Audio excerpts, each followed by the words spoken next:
Hey, what's up? Welcome back to another edition of the Mandatory Live. Remember, if you like the content, hit that like and subscribe button.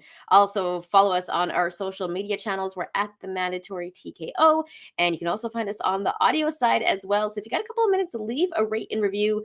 Give us a 5-star because why wouldn't you? And Brian, actually, a pretty sneaky good fight weekend that we have coming up. There has been a lot of news in boxing, but we're going to stick with the fight today. Maybe we'll get to some news a little bit later and regarding Jake Paul, possibly, Okay, right? yeah, I was gonna say there Um, hasn't been that much news, but that is new. yeah, because he signed Yocosta Valle is going to be fighting this weekend, Her and his sister, younger sister. yeah, Naomi, who's I think a WBC youth champion, who is undefeated and has a good knockout percentage. Doesn't have a ton of quality opposition yet, but she's young, she's skilled. Like some good signings. We may talk about them. We'll see how the show goes. Well, yeah, we'll definitely see how it goes. But remember, this is an interactive show, so remember to drop your comments. But Brian, I think we got to start off with the biggest fight I think this weekend. Other people might think differently. I thought it was the fight of the year last year. It's the fight of rematches this weekend in terms of the big fights. And this one I'm extremely excited for. Mikaela Mayer, Sandy Ryan 2. This one, do you think it's going to live up to the hype and be better than the first one? And do you see it going a different way? To the first part, yes, I think it can actually. Last year's fight was the fight of the year contender for many. Fight of the year for you. The decision was kind of controversial. Michaela Mayer got the nod. A lot of people thought it could have been a draw, myself included. A lot of people thought it could have gone to Sandy Ryan straight up. This is going to be in Vegas now, so home country advantage. I don't know about home field advantage, but home country advantage for Michaela Mayer. And I think it's going to be a great fight. Well, last time it was in New York, wasn't it? And Sandy Yeah. Ryan got paint thrown on her, and there was like this big thing that happened, and they're like, "Did Michaela Mayer's people do it?" And Brian, going back, the odds are crazy right now on a very prominent sports book. They are both listed at -115 straight up on the money line. Yeah. Like this is how close this fight is. And to be honest with you, Brian, because I'm thinking like a boxing conspiracy theorist here. Mm. This can go the other way this time, and there could be a third trilogy fight for this, right? Because I mean, hey, by the way, Jesus says, "Am on MLB today?" Yes, because the Dodgers are going to be playing at 4 o'clock Pacific time, so I The will be Mets watching. too. Let's go. We Um, play at 4 Eastern, but still, we play the Astros. yeah. Anyways, okay, we'll get to baseball in a minute. Listen. You have the best team in the National League. Yeah, We're chasing y'all. So baseball is gonna flood into this show every now and again because we have, I think, the best two teams in the National League. 100%. And usually, We're second though. I'm extremely like the Mets. Kind of like I'm always nervous about them. For some strange reason, or the Phillies, who I've never liked. They're I've annoying. always hated the Braves. Okay, I'm gonna stop. This is not about baseball. Let's get back. Alpha Fowl's like, let's go Astros. Yes, we're all over baseball because it's opening day, which is like the best day of the year next to Christmas, obviously. But anyways, let's get back and the Super Bowl. Okay, let's get back. I'm getting carried away here. Let's go back to Mikaela Mayer, Sandy Ryan, the rematch, Brian. And I asked you, like, do you see this going differently? And obviously the first one's super controversial. Things happened before the fight, and I think a lot of people thought that it kind of affected Sandy Ryan's mental before the fight because that can legit happen, right? Which is extremely important when you're fighting. But like, do you see more drama before the fight? And do you see it going differently? I feel like maybe we would have gotten it already, but ultimately we'll see because there's still a weigh in to be had. There has to be, maybe it hasn't happened yet because they're on the West Coast, but there should be a press conference today, like a final presser. We'll see if there's anything there. Obviously, like I like the extra just oomph to the fight because Sandy Ryan and Michaela Mayer are going to come out swinging regardless. And now when you add some personal stuff into it, like yeah, this is a legitimate rivalry. I think a lot of boxing fans will want to see unless they're like super pro-American and want to see the American beat the British fighter always. But I think a lot of people will want to see Sandy Ryan win just to get the trilogy. I feel like this is one of those situations. And I think here, like Jesus says it in the comments, we'll throw it up right now. Is Ryan by split decision? I think it can go that way, actually. I think Sandy Ryan kind of did enough to, maybe get the nod. I don't think either won super convincingly the last time out. And I think like Mikaela Mayer is always going to have the volume, and that's going to win over judges. So it's a matter of, can Sandy Ryan sort of pick her shots in between and counter and box slickly, which is tough to do against Mikaela Mayer. Like stylistically, it's a really, really fun fight. And I think this, because it's going to be so close, could warrant a third. Sorry, I got a little bit too excited there. My mic was muted. I will say one thing. You just said how Sandy Ryan could win that fight. She did that in the first fight. And that's how close this fight was. I did have Mikaela Mayer winning in that fight. I had her winning by a round. And so for me, I think Mikaela Mayer won that fight. But if anyone said Sandy Ryan won, I don't think I was mad about that, because that's how close the fight was. I do believe it could be a split decision victory as well. And because I'm thinking, and I said this earlier, I'm a boxing conspiracist, right? I think Sandy Ryan's going to get the nod and we're going to get a trilogy fight like that, because that's how close the first one was. Even in America, you think that, though? Yeah, because that's how close the first fight was. And to be honest with you, Sandy Ryan seemed a little bit jarred after what happened to her with the paint and everything. Like, I do think that was a factor heading into this fight. And obviously, like, we don't know who was involved in that, but I think this is going to be, again, possibly fight of the year.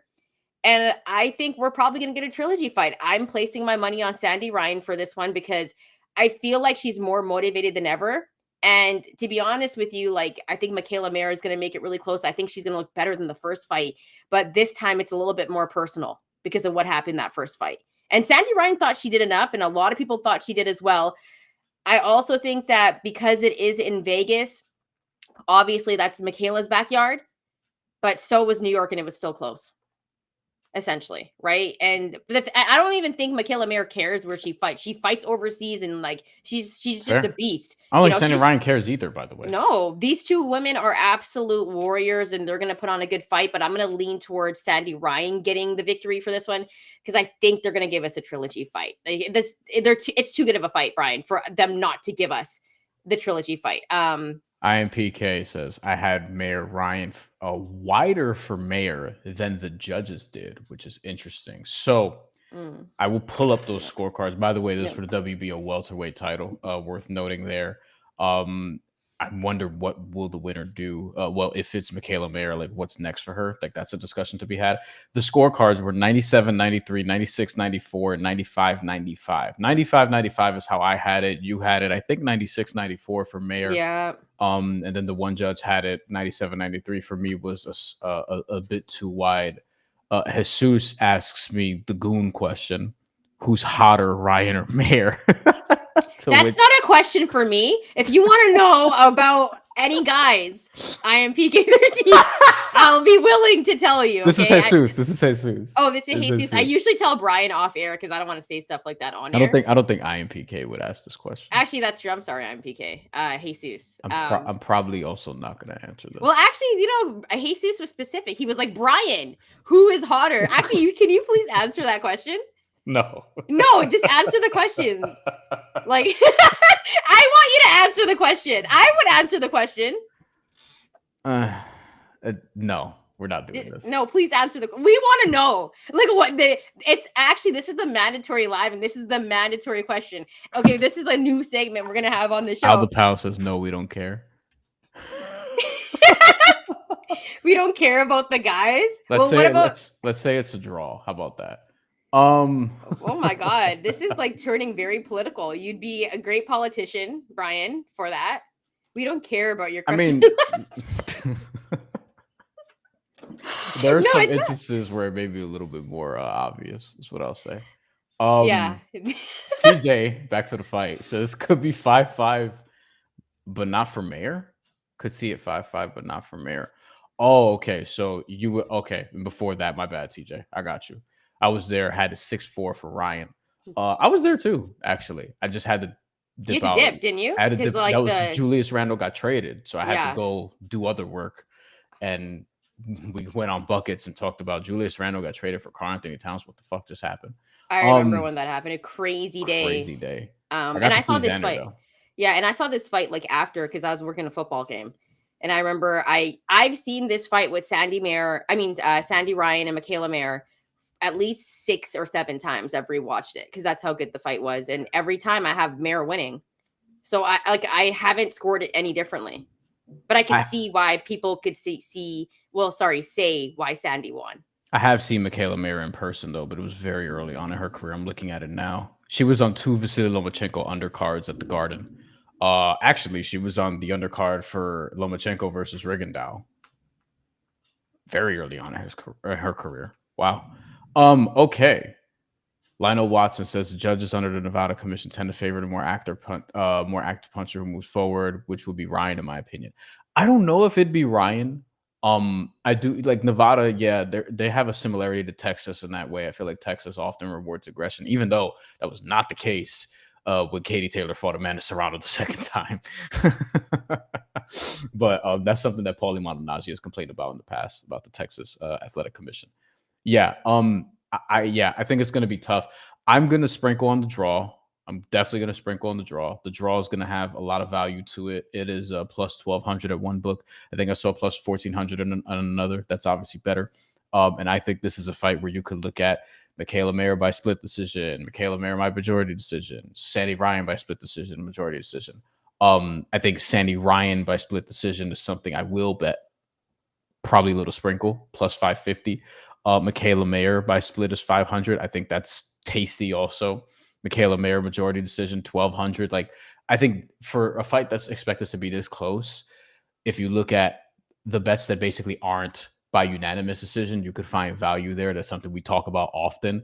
That's where you can, try to hit a couple of the long shots, and then hopefully you get one of them so that you have, plus money in your bank account. Yeah, I like the draw. I like the draw bet, and I think this is a fight that could go either way. I also like the split decision bet. So definitely look to where your value is. Let us know how you're going to be betting this fight. Drop your comments below. Let us know if you're rocking with Sandy Ryan this time or Mikaela Mayer. All right, Brian, we got to get to another fight, and this one controversial as well. The first one. Yes. And so this one very exciting. William Zepeda and Tevin Farmer. They're having a rematch, and I believe a lot of people thought Tevin Farmer got robbed that first time because clearly I think he won that first fight.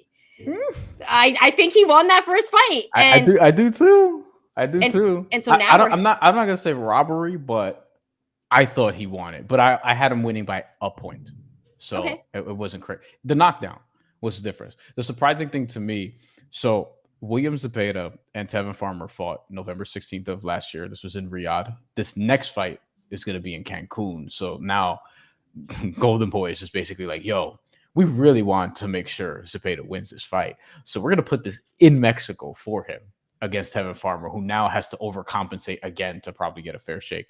Zepeda was knocked down in round 4. There was a flash knockdown, just a beautiful, beautiful counter left hand. I think it was a pull counter by Tevin Farmer, just drops him. 95-94, one judge for Farmer, and 95-94, two judges for Zepeda. So it was that razor thin. And to me, I had it 95-94 for Farmer. I think a lot of people thought Farmer could have won that fight. I don't think Zepeda winning was crazy. So the betting odds for this, Shantelle, are very interesting. What do you think about this? Because we have right now at one prominent sportsbook, William Zepeda is minus 900 to win this fight, and Tevin Farmer is plus 550. Do you find that to be as disrespectful as I do? Here's the thing. I feel like Tevin Farmer won the first fight, and they didn't give him the nod. I don't think he's going to win this second fight, even if he wins the second fight. I know what you mean. Like, that's what I mean. So I'm betting my money on William Zepeda. I'm not even going to waste my time because you know what they're trying to do in terms of trying to build Zepeda up. And we've heard the conversations about William Zepeda fighting a guy possibly like Shakur Stevenson.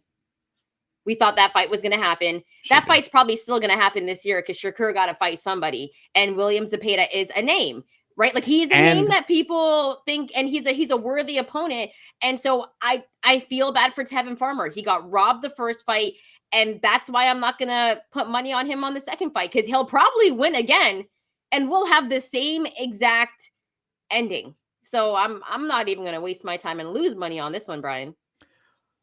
So I put money on Tevin Farmer against Raymond Murataya. I feel like he got dissed in that fight. I don't think he necessarily won, but I felt like that was closer than the judges had it, and also there was a bullshit point deduction in round 8 that really swung it.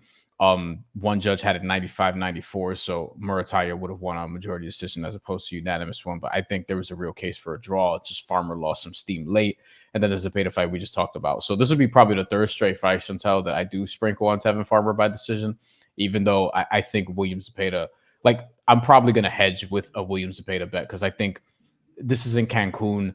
I think Tevin Farmer basically has to knock him out. And Tevin Farmer has 8 career knockouts, 33 wins, but 8 knockouts. He's never been a knockout puncher. Well, So that's the that's thing. the issue. Yeah, that's the thing. But here's the thing as well. Like William Zepeda takes a lot of hits. He does. And you just never know what could happen. But I just think in Mexico, he didn't win the first one. Like, I'm not going to waste my time here. Tevin, I'm telling you right now, I hope Tevin Farmer has a great performance and that he does enough to convince the judges that he won. I just think that's going to be extremely hard to do. You mentioned Shakur Stevenson. So William Zepeda is still the interim champion for the WBC. He has to fight Shakur Stevenson at some point. Like that fight has to happen. It should be next. So I'm hoping that because Shakur Stevenson just fought last month, he's already looking for a new challenger, yada yada yada. I'm hoping that if Zepeda does win this fight, we just, all right, now it's time. Zepeda versus Stevenson, hopefully this summer or something like that. Like that's the fight to make because Tank is going to fight Lamont Roach in what looks like June. And I'm not counting on Tank to fight Shakur Stevenson next anyway. So I think like the match to make there is Shakur Stevenson versus William Zepeda. If Tevin Farmer actually does win, this gets really interesting because it's like, all right, now do you do a trilogy and do you do it in like the United States, which I think would make the most sense? And do you just try to see, all right, the rubber match, who's the interim champion? And I don't know what Shakur Stevenson does in the meantime, maybe just knocks off another challenger. But I think that's really interesting. But I do expect Zepeda to win this, at least in part, because I expect Farmer to get disrespected by the judges.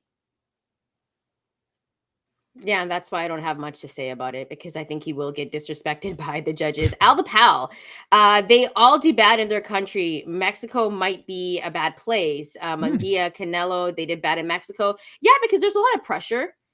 But coming at the home, yeah, it's a lot of there's a lot of pressure. But at the same time, it's also a stage where they should thrive.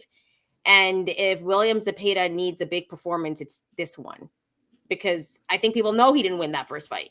And if you had Zepeda winning, like, I don't know what you saw. Yeah. I would argue also because of Tevin Farmer's style, and he's been this guy forever in terms of the counterpunching slickness, but he's older and not as quick as Shakur Stevenson. But that's kind of the blueprint to beat a William Zepeda. Shakur Stevenson could obviously just do it at a higher level now than Tevin Farmer could. But like Tevin Farmer before the long layoff, when he was super featherweight champion, although he wasn't fighting the stiffest competition, like pre-Jojo Diaz, that dude was super, super, super slick. One of the slickest dudes in boxing in terms of his defense and things of that nature. So I think that's sort of the blueprint to beat William Zepeda. And honestly, if Shakur Stevenson does fight William Zepeda next, assuming Zepeda wins, like there's no hesitation for me. Shakur Stevenson by decision, blind bet, like no hesitation for me at all. By the way, guys, drop your comments below. Let us know who you're going to be betting on this fight. Any other comments, Brian, that we should get to before we get over to the 8 count?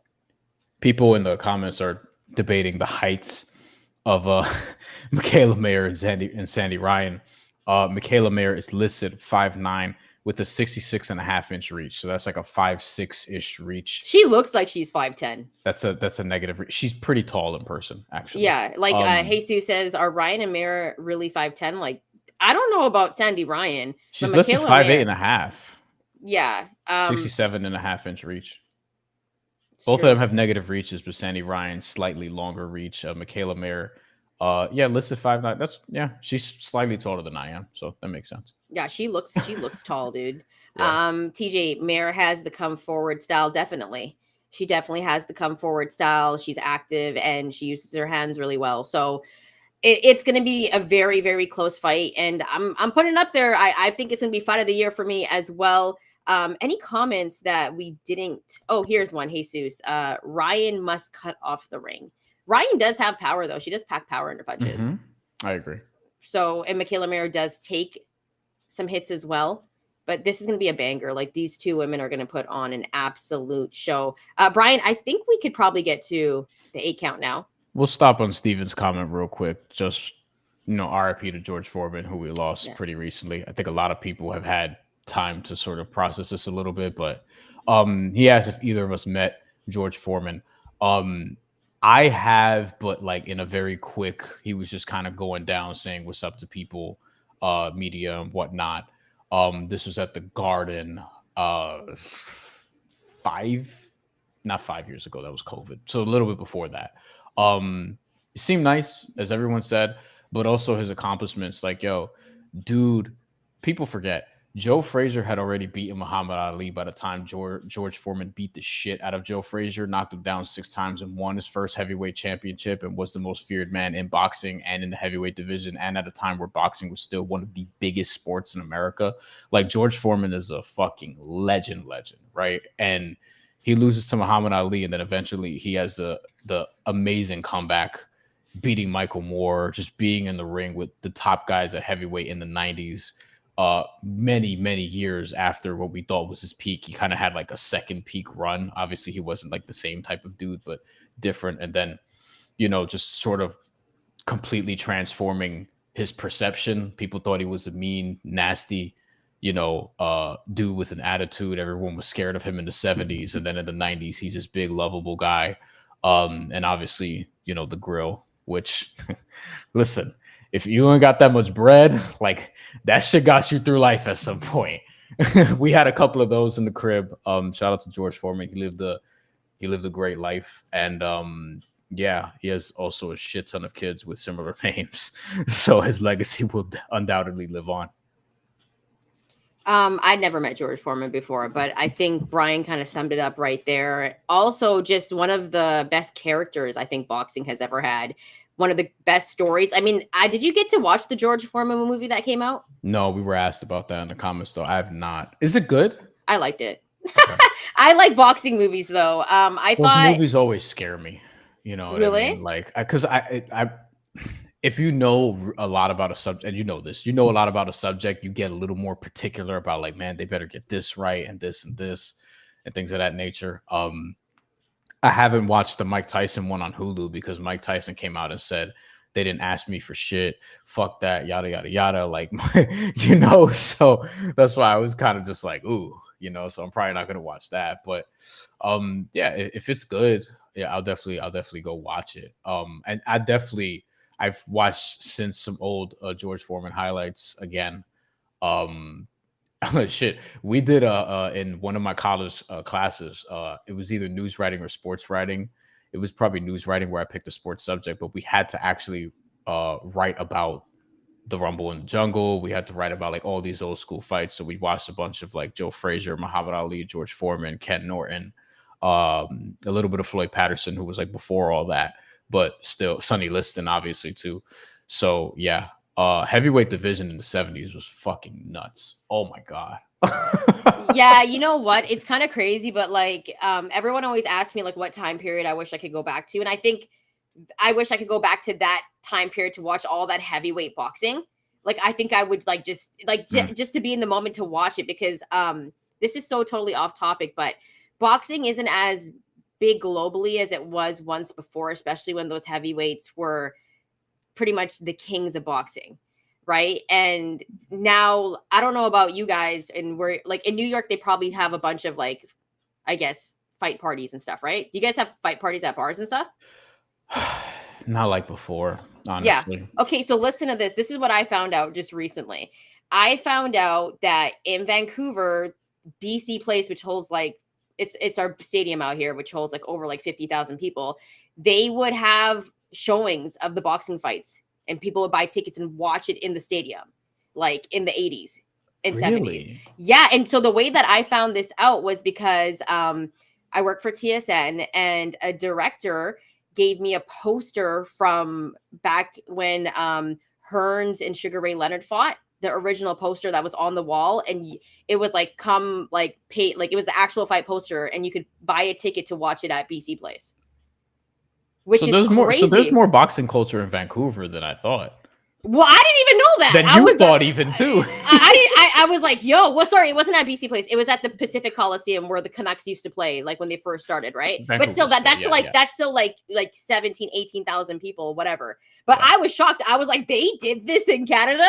Like, no way. And they're like, yeah, it was like a big deal. And so he gave me the legit poster. So I'm actually going to hang it up after I get it framed and everything. But I thought it was like the coolest thing ever. And so now I'm like, man, like they don't do boxing like that anymore. Like you can't even find, it's really sad, but Benavidez and Morel wasn't even played out here in Vancouver. I'm trying to like, what's the last fight that people may have done fight parties for, like Crawford Spence. That's the last one, I think. But like even before that, Mayweather Pacquiao. Was it that long ago? That was the one where I'm trying to think of fights that I've been at fight parties, and a lot of them were in like Tank Ryan, I think, was worthy, but I'm like, are people actually doing that? Or I mean, this could be like a more cultural, like, oh, we just don't do that as much anymore because COVID had everybody isolated, and now we're all used to just being in our homes. I don't think so, because I think there was 2 fights that transcended. And you could say Tank and Ryan, because like there were people that don't even watch boxing that were watching that fight and were like trying to go to Vegas for that fight. And I was like, why? Like, you know what I mean? I mean, I get it, but I'm just like, this is kind of wild. But I think it was Mayweather Pacquiao and Spence and Bud. Like those to me are 2 of the biggest fights that have happened within the last decade. Because we definitely used to do them more frequently. Like Mayweather Pacquiao aside, like this may be a New York centric thing, but every single Miguel Cotto fight, basically we had like a gathering. Even Cotto versus like Joshua Clottey, Cotto versus Daniel Geale, Sergio Martinez. So I'm not even talking about like, obviously, yes, Cotto versus Mayweather, Cotto versus Pacquiao, the first and second Antonio Margarito bouts. There were just Zab Judah. That was a big one out here. Shane Mosley and Miguel Cotto as well. Like we don't have a lot of those guys now where it's like you're gathering. Like I think Canelo and Tank are like the only 2, at least in America. You know what I mean? So well, yeah. And in a way, I would imagine in a way in Japan, because he's a superstar in Japan, there's not that many, you know. If I was Ukrainian, I'm sure that I would be having fight parties for Alexander Usyk and Vasily Lomachenko. Yeah, for sure. Like if I was from the Ukraine, I'd be hella hype if those were those 2 fighters were from my country. Shantelle, are people in Canada drooling for fake Nello and Skull? No, and I don't even think people were drooling for Benavidez and Bivol. Like, correct me if I'm wrong, you know, if you're from Canada, but like I don't know anyone in Vancouver that was talking about that fight except for me, and that was a massive fight. Steven says New York sports bars don't show boxing. Show UFC everywhere. Like they show it everywhere. They show it here everywhere. There's always fight parties here for UFC, but not for boxing. And that's I'm seeing less. But also UFC is high key ass right now. Like it's just not, and it's not even because a lot of the champions are from like Europe and Dagestan and shit, which I actually appreciate because of the growth of the sport in that way. It's just a lot of UFC is like hyper American in terms of the culture, not necessarily the fighters. And a lot of the fans just don't like dudes who aren't American winning titles because, I mean, a lot of UFC fans, you know what I mean? They're kind of, they follow Dana White's lead is what I would say. I just don't think UFC also is like super interesting right now. Like there's just a lot of bullshit going on with the product. And there's just like a lot of fighters who are just, it's dropped a couple of levels from where it was 5, 10, and especially 15 years ago. I don't think that's the case for boxing though. UFC like in the late 2000s, mid 2000s. I was like obsessed with it a little bit. But I don't know. It's unfortunate for sure. Al the Pal with an interesting comment. They said the time is going to be original here in the USA and in Saudi at 6 a.m. Yeah. They want to do that apparently for Canelo Crawford also, where they want to make it like they want to accommodate American fight fans. And I suppose Mexican as well, because the time difference I think is minimal.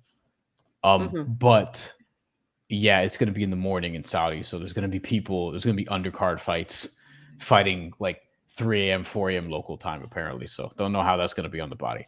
We should do the 8 count now. Yeah, for sure. We just went on Solid a tangent. no, I mean sometimes it just has to be like that, right? All right. So if you don't know the 8 count, what we do is we talk about a topic, maybe a fight, and just like the 8 count, it's I talk about it or you're gonna stay down and not talk about it. So Brian, let's start the 8 count right now. Yeah, it's supposed to be rapid fire. Okay. Oscar Collazo, Edwin Cano Hernandez title fight.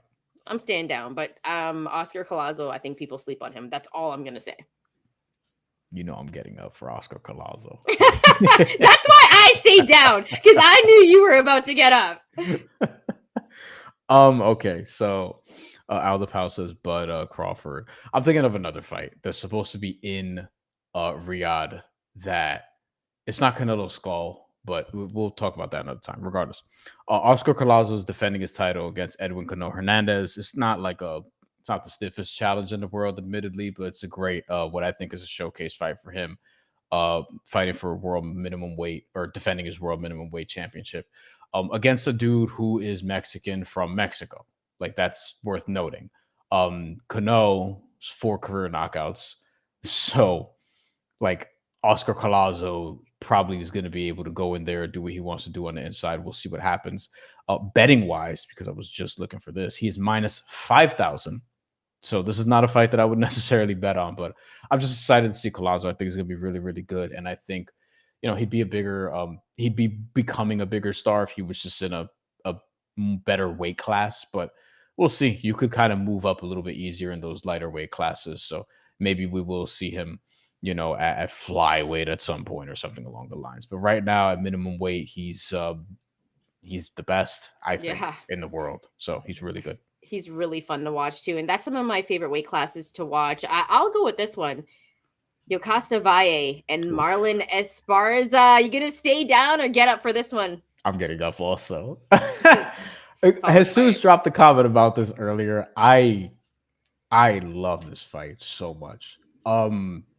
At one of my old jobs, I interviewed Marlon Esparza actually for a piece about uh it was not like it was definitely not boxing related. It was actually more broad sports discussion, like what is sort of the role of Latinos in sports amid the racial awakening that Americans supposedly had in 2020. That now we've regressed back in the pre-2020 ways in a lot of ways, but that's another discussion for another day. But yeah, interviewed Marlon Esparza about things of that nature, and we talked about that.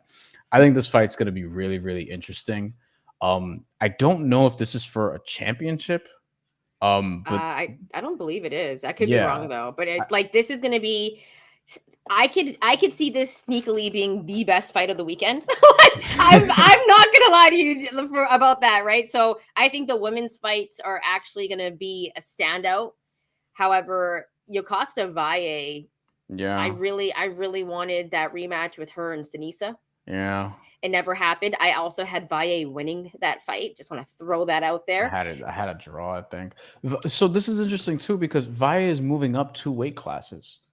And as you know, And listen, Esparza's dropping one. Esparza's going from super flyweight to flyweight, and Valle is going from minimum weight to flyweight. So yo, she's putting on like 8-7 pounds or so. Marlon Esparza has some pop, right? Mm. So imagine her going down a weight class.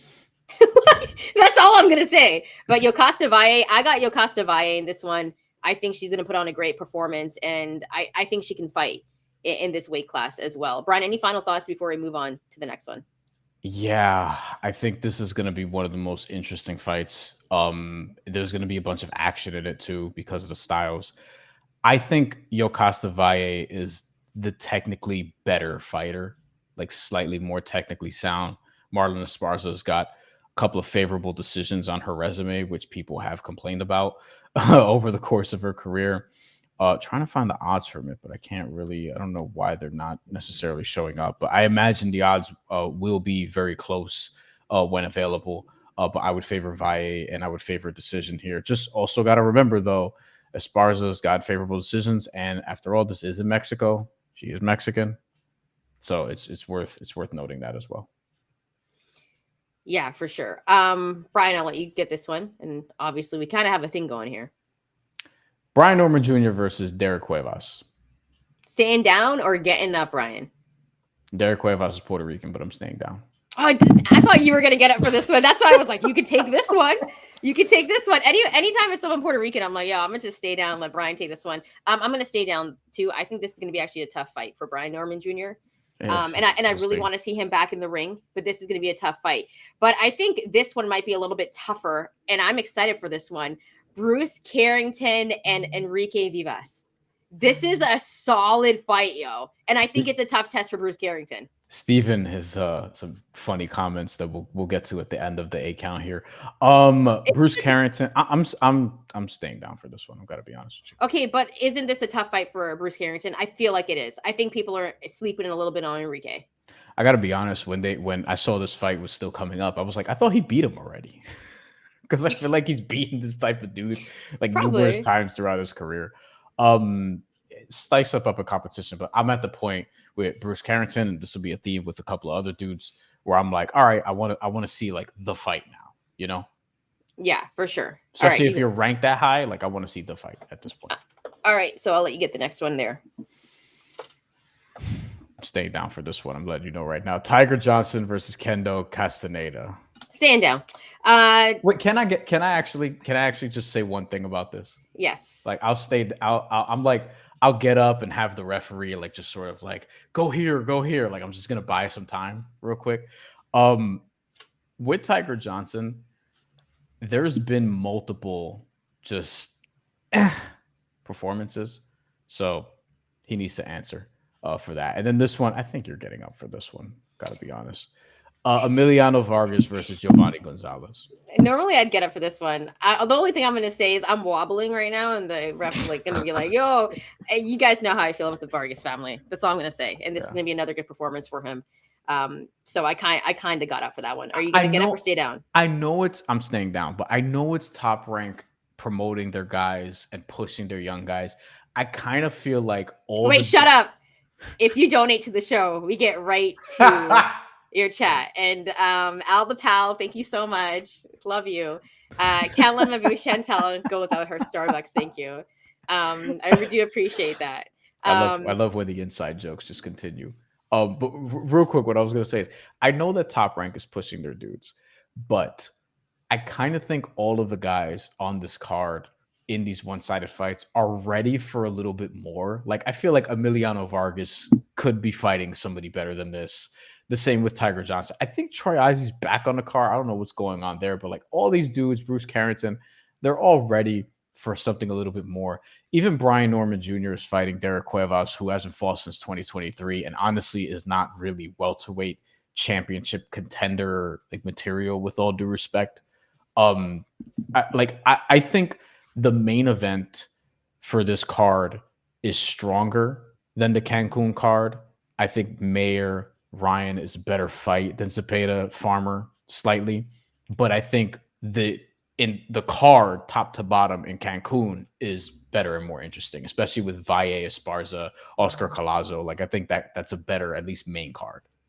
Yeah, for sure. I do believe that Emiliano Vargas is going to be fighting probably better competition in the second half of the year, and you would hope so because I think he's actually ready. But Bryan, let's get to some comments before we get up and out of here. What will happen to Ali's grandson, Nico Ali Walsh?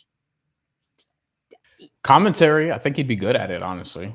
I want him to succeed because I think he's a nice kid. But you know what's really, really interesting is like him and Layla Ali aren't really close, hey? Like when they ask her about this is such an off-topic question, but they asked her about it and she was just like, we're not really tight, but like I'm always here for him type, you know. Yeah. Anyways. Family dynamics are interesting there. Also, MVP, we should mention this. So we talked about this here, and I also talked about this on my channel on terms of MVP, Jake Paul's promotion, Most Valuable Promotions, targeting women's boxing and having the opportunity to push women's boxing. Like we talked about that extensively last week. Whereas TKO Boxing Company, and people keep telling us to mention Vince McMahon. Vince McMahon's not like he's not promoting TKO Boxing. I know he had a hand in like TKO getting formed or whatever, but he's out. He's doing his own shit now. TKO is obviously going to be run by Dana White, Saudis, etc. And I think Jake Paul looks at the market inefficiency that they're going to present and is like, all right, let's target the women. So they signed Dina Thorsland, Ramla Ali, Naomi Valle, Yokasa's sister, and Nat Dove. And you have like good quality. Like Nat Dove is the uppercomer. Naomi Valle, who we mentioned at the top of the show, is a youth champion for the WBC, not a world champion, but developing, has some pop as well. Ramla Ali is a star. She has a couple losses, but she's like a name who transcends boxing, especially out there in other parts of the world. And Dina Thorsland's obviously been a champion. So again, calculated. Like and then we started thinking about, all right, who are the other women that MVP could sign? Are they going to be prospects? Are they going to be, champions? There's a combination of both here, which I think is really interesting.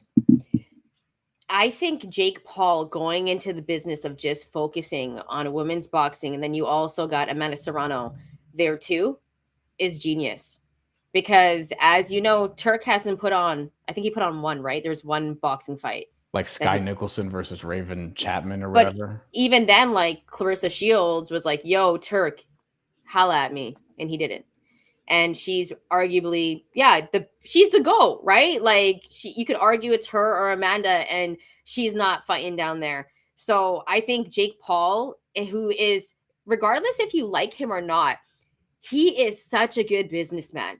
He's very intelligent in that way. He's very good at promotion. You can either hate him or love him, but he's really put women's boxing on a platform. And to be honest with you, Brian, I'm like, yo, Jake, do your thing, because he's risen eyes on women's boxing more than anybody else has. And that's just facts of it. We've been watching women's boxing for a while, Brian, but we've never seen it on the platforms it's been as of late. Right? Like the women are getting paid. The fights are amazing. They've always been amazing, but the attention that it's getting is perfect. And I think Jake Paul's the perfect person to take it down that route. Are we still going to get stupid fights from him? Yeah, we are. But this is kind of the pro of it. And I'm all for it. There's other fighters worth targeting for MVP as well. We could talk about them, but I think the main thing is just like, it's smart to mix it up with one, getting women. They're going to continue to get male fighters as well, but getting the women also. We mentioned Tamara Tabalt, who I'm extremely high on. And I think the problem with Clarissa Shields is she doesn't have like a ton of like worthy challengers or really any. And I think, but that's not her fault, right? It's like, that's her weight class. Like that's not, that's what I'm saying. You're going to fight who's in your weight class. Like that's not her fault. But give Tamara Tabalt 2 years, 3 years. She'll be ready. That'll be a great big fight. Massive. And I'm obviously I'm going to be extra excited for that one. Canada stand up. Yes. Also, we have some funny comments. Well, I don't know if they're funny questions, but we're going to get to them either way. Steven, are either of you going to the Times Square fight? Having a feeling it'll be a shit show. I would be too claustrophobic in Times Square for that fight. I don't know how it's going to be, if it's just like, I'm guessing there's going to be a lot of security. We don't really know too much, but is there going to be assigned seating? Because like I can't go anywhere if I don't have assigned seating. I'm too bougie at this point. Like I would pay for a good seat. I'm not going to lie to you. I would I'd spend bread for this fight because the card is dope. But like if it's like free to fans and there's no like seating, like no, thank you. I'll watch it on TV. What about you, Brian? Because you're in New York. And I've told you I try to avoid Times Square at all costs because that's a tourist trap. I'm with Al the Pow, who says it seems dangerous. Like, listen, I was at the press conference for this card. Douglas Fisher, who's the editor-in-chief of Ring Magazine, which is bought by the Saudis, he was hosting that press conference, and he said, people keep asking about, I'm paraphrasing, people keep asking about how we're going to do this, and you know what? We're just going to figure it out. I need more assurances than that. And there's also very practical things. Like this fight is obviously like, they don't care about the media. This isn't like a woe is me type of thing. But I'm saying like, if I'm going to a fight, I'm going as media. I'm not going as a fan. So if I'm going to do that, I have to look at it from the prism of, okay, how am I going to be able to do my job? Yeah. We're outside. So Wi-Fi is already just out the window. If it rains, heaven forbid, Well, what's that's gonna what I happen was there. thinking. Like, yo, if it rains, it's gonna be terrible. Obviously, there's been fights like in Carson StubHub Yeah. arena where it has rained and they have the coverage That over. that's a stadium who is prepared for that. Yes, this is. But you know what, Turks? Here's the thing: as much as we have questions about how the event's going to be, I also think it's going to be a dope ass event. No, I Like have more I questions. think I it's have going more to be. questions. I still have I more think it's questions. going to be Okay, dope though. Yeah. so if I'm media, that means in order to do my job, I need Wi-Fi. I don't have that, so I guess I'm gonna be hotspotting it for a few hours. Cool. Um, do I also have to bring my laptop? Probably because I use my Yeah. laptop at every event. So I'm supposed to just go bring my laptop to this outdoor venue that's free to the public, where Yo, anybody don't get robbed. Don't get right, and robbed. the media is probably gonna be like Yeah. with the fans because again they don't give a shit about separating the media from the fans. Like that shit went out the way for a lot of these companies a long time ago. Again, not a woe was me type of thing, but like these are the practical things I have to think about, because if you're going to go and try to do your job, all these things sort of get in the way of that, which is to say this event is really for the fans, which I guess is a good thing, but is it really? Because the fans are going to have a tough ass time. Like they're going to be boxing fans there, but like there are going to be a whole bunch of tourists there who are not going to know what the fuck is going on. Like they're going to be like, who the fuck is Devin Haney? Who the fuck is this person? Like they might know Ryan Garcia, and they're just going to be standing, walking, and it's just going to be one big tourist trap. I feel like. So I think what we'll do is we'll do a post fight live if we're able. You Yes. know, I'd much rather do that than actually try to go through this shit show of whatever. I'm gonna know people that are gonna be there covering it, but I think the event is probably gonna be a shit show in terms For of the media. For media, yes. the logistics of it. On TV, it may look great as a spectacle, live or whatever. If you're just a fan, it may be awesome. But in terms of doing your job, it's going to be easier for someone like me to do this. And also, we can watch it together as one big family and commentate the fight. We might even do a watch Why along. don't you know we should do a watch along, Brian? Yeah. But then you I, guys have to see me eat plantain chips, and I'm gonna have to do that while the fights are going on. I'm not gonna sit here and lie to you, okay? I'm always telling Brian during the fight, like just having my plantain chips. And then one time Brian was like, "I'm gonna get mine." so yeah. Yeah. we should do a watch along. If you guys actually want to do a watch along with us, let us know because we Yeah. haven't done one yet. We've done post fight shows, but if you're interested in that, please drop some comments. Let's get to another one. I thought this is funny. We'll get to a couple more questions before we bounce, guys. Steven, are we living in a twilight zone where Chris Mannix married Sinisa Estrada? Did you see that she might be Rivers? practicing journalism now? Doing the I can see. interview with Mikaela Mayer. I think Sinisa would be good at it, by the way. She's I, called fights, I think, with Cynthia Poncher already. yes, and Cynthia Poncher is great, by the Yeah, way. I don't think she gets enough credit. really good. I think Sinisa would be great at it. And I think she should be a face in boxing. And I think she'd be a great analyst too. I think they need more analysts on those panels. And I know people hate on DAZN, but they actually do a good job with that. Having women on the panel. And so I would love to see Sinisa on a panel. I'd love to see Clarissa Shields on the panel. They should have She would be hilarious, yo. DAZN should have fewer influencers, though. That's the 100%. thing. 100%. Have few. They have a couple of reporters, maybe more than a couple, but a couple. I shouldn't even say reporters. They have a couple of people, men and women, who like they just got them because they're cool with their agent. They don't really know boxing like at all, and you can kind of Oh, tell. that's the worst, and you can tell. And You could tell. I'm the most mad about that. I'm not gonna lie. By the way, Jesus, if you're still on, Blake Snell is getting the start and pitching for our Dodgers today. So he'll be on the mound. All right. Jesus also says the card, the New York Times Square card, is a publicity marketing scheme, not really a real fan friendly. I wonder how that's going to do. They're going to promote it. I'm sure they're also going to like put it on some of the screens in Times Square, whatever. Maybe people watch it. I just feel like for how I'm going to move at an event, I feel like it's just going to be too much of a circus. I'm not gonna lie. Okay, so if I was like thinking like a criminal, I'd be like, I don't know. Do you want to say this out loud? Yeah, I do, because we're talking about safety, right? So you're going to be there with your laptop and stuff, right? And you look like a really like intelligent young man. You know what I mean?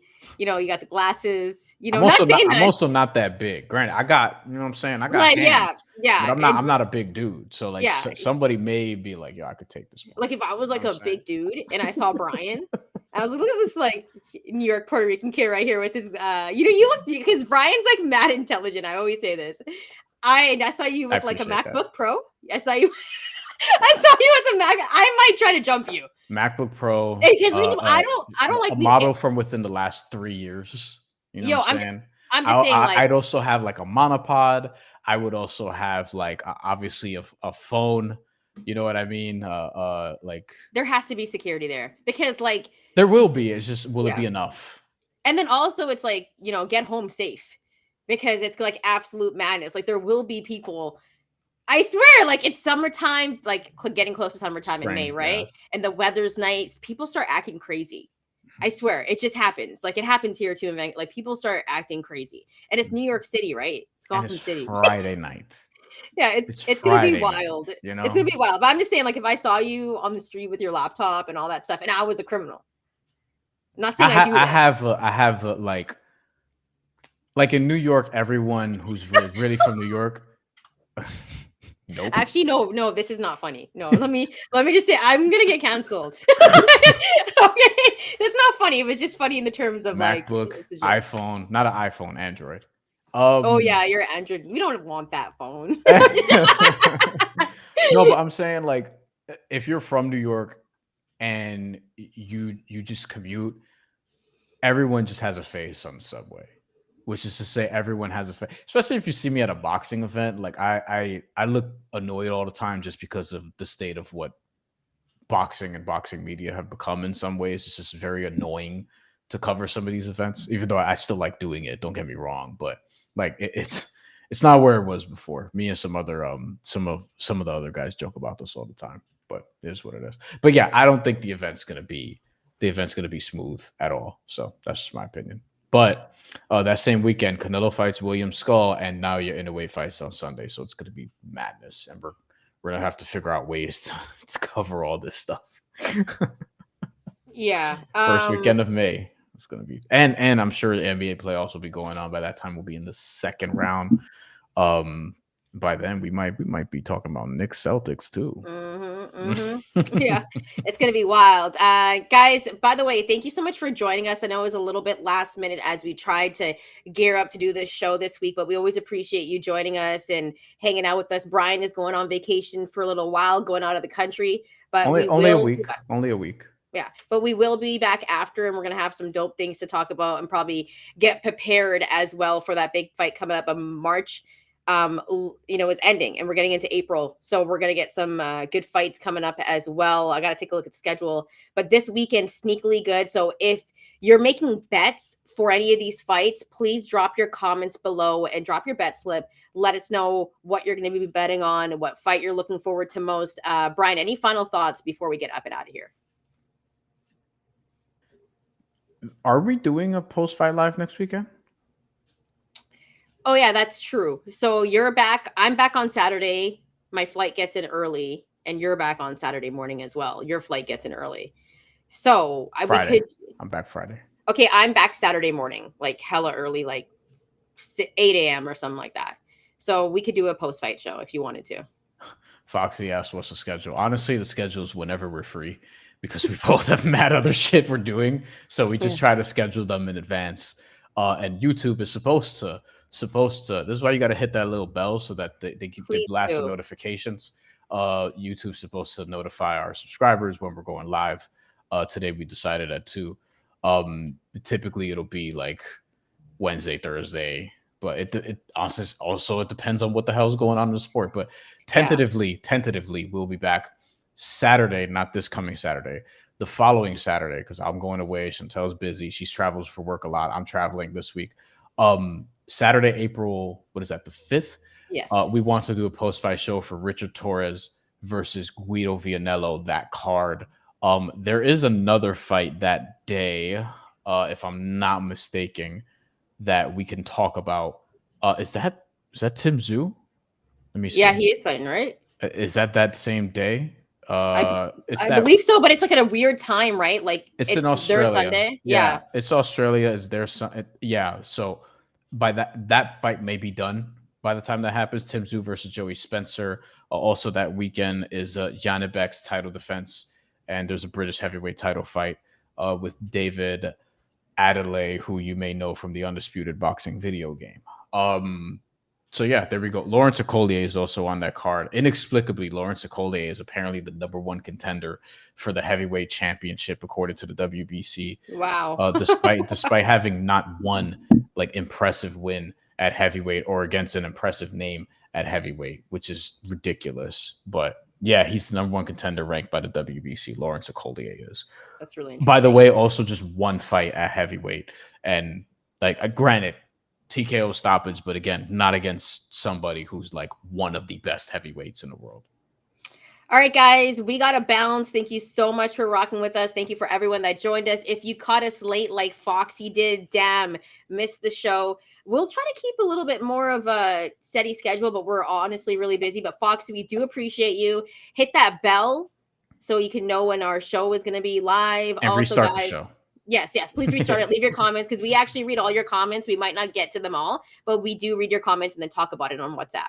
So, or on the show. Honestly, we'll yeah. bring them up on the show sometimes, like I did a couple of times today. Yeah, I had to call out some people a couple of times. You know what I mean? Anyways, guys, thank you so much for joining us. Al, the pal, thank you for donating to the show as well. I'm going to get my Starbucks today. And guys, thank you so much. We'll see you not this Saturday, next Saturday for the post-fight show. And leave us comments. Let us know how you're going to be betting things. And Brian, I'll let you have the sign off. See you next weekend. And if I run into Sandor Martin in Spain, I will let you guys know.